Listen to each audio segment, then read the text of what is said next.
ప్రియ సహోదరి సహోదరుడా, ఈ దినం దావీదు రచించిన కీర్తనల గ్రంథము నుండి 45వ అధ్యాయం చదువుకుందాం. ఒక దివ్యమైన సంగతితో నా హృదయము బహుగా ఉప్పొంగుచున్నది. నేను రాజును గూర్చిన రచించిన దానిని పలికెదను. నా నాలుక త్వరగా వ్రాయు అని కలము వలెనున్నది. నరుల కంటే నీవు అతి సుందరుడవై ఉన్నావు. నీ పెదవుల మీద దయారసము పోయబడి ఉన్నది. కావున దేవుడు నిత్యము నిన్ను ఆశీర్వదించును. శూరుడా, నీ కత్తిమొలను కట్టుకొనుము, నీ తేజస్సును నీ ప్రభావమును ధరించుకొనుము. సత్యమును వినయముతో కూడిన నీతిని స్థాపించుటకు నీ ప్రభావమును ధరించుకొని వాహనమెక్కి బయలుదేరుము.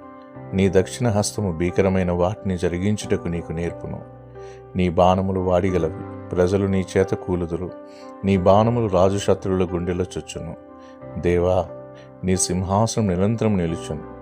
నీ రాజదండం న్యాయార్థమైన దండము. నీవు నీతిని ప్రేమించి భక్తిహీనతను ద్వేషించుచున్నావు. కావున దేవుడు నీ దేవుడై చలికాండ్ర కంటే హెచ్చగునట్లుగా నిన్ను ఆనంద తైలంతో అభిషేకించి ఉన్నాడు. నీ వస్త్రముల గోపరస వాసనే, అగరు వాసనే, లవంగిపట్ట వాసనే, దంతముతో కట్టిన నగరులలో తంతి వాద్యములు నిన్ను సంతోషపెట్టుచున్నవి. నీ దయనొందిన స్త్రీలలో రాజుల కుమార్తెలున్నారు. రాణి ఓఫీరు అపరంజితో అలంకరించుకొని నీ కుడి పార్శ్వమున నిల్చుచున్నది.